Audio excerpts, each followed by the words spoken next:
कृपा hair tonic, आयुर्वेदिक औषधी वनस्पतींचे परिपूर्ण मिश्रण, 100% आयुर्वेदिक. सध्याच्या आरोग्य व्यवस्थेतील गैरकारभाराबाबत भाजप आमदार सुरेश धस यांनी भाष्य केले. पाहूयात.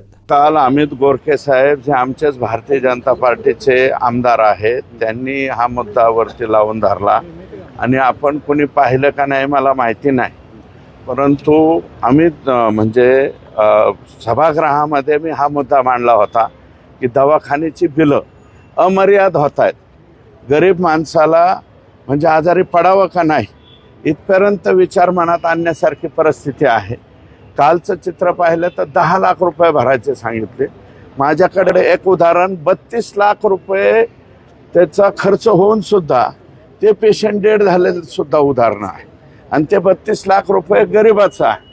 तर याच्या बाबतीमध्ये माननीय मुख्यमंत्र्यांनी काल सांगितलेलं आहे, डिक्लेअर केलेलं आहे, याच्यावर स्वतंत्र समिती नेमू. मला वाटतं पुढच्या 4-5 दिवसामध्ये ती समिती स्थापन होईल आणि ज्या लोकांवरती अन्याय झालेले आहेत दवाखान्याच्या बाबतीत, विशेषतः मेडिकलच्या बाबतीमध्ये माझी तक्रार होती की 60 रुपयाची गोळी जर 6000 रुपयाला मिळायला लागली तर मग गरीब माणसाने कसं करायचं. मॅन्युफॅक्चरिंग त्याची प्राईस 60 रुपये आहे. मला आमचेच योगेश सागर म्हणून आमदार आहेत, ते काही 3 का 4 हॉस्पिटल चालवतात.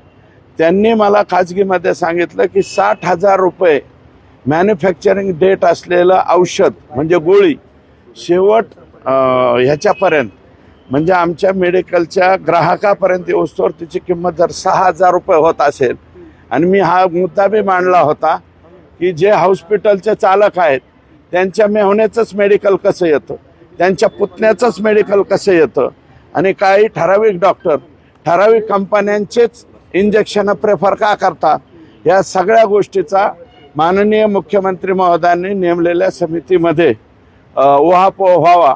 आणि हे जे प्रकार चाललेले आहेत, विशेषतः 1.5 लाखाचा पेशंट म्हणजे 1.5 लाखाचा दवाखाना आणि 2.25 लाखाचं बिल, हे मी म्हणत नाही, तुम्ही रोज लोकांमध्ये आहेत, तुम्ही जाऊन चौकशी करा मेडिकलचं बिल किती होतं.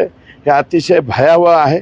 म्हणून माननीय मुख्यमंत्र्यांनी नेमलेली समिती, या समितीच्या द्वारे याची चिरफाड व्हावी आणि गरीबातल्या गरीब माणसाला कमीत कमी पैशामध्ये, आणि जे मुख्यमंत्री सहायता निधीच्या कक्षाचे फोन जर घेत नसतील तर यांची एवढी मुजुरी केलीच कशी हा प्रश्न आहे.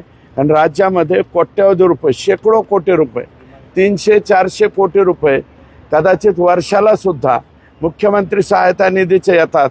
आणि आता राज्याच्या मुख्यमंत्र्यांनी हे कोणाच्या आमदाराची शिफारस खासदाराची शिफारस काही ठेवलेलं नाही.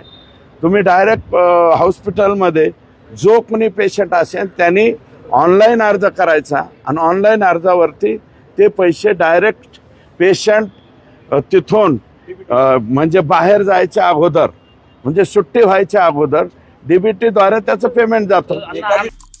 आमचे दिवसभरातले सर्व अपडेट्स, ताज्या घडामोडी आणि थेट लाईव्ह पाहण्यासाठी सबस्क्राईब करा, लाईक करा कोकणचं नंबर 1 महा चॅनल कोकण 7 लाईव्हचं YouTube चॅनल.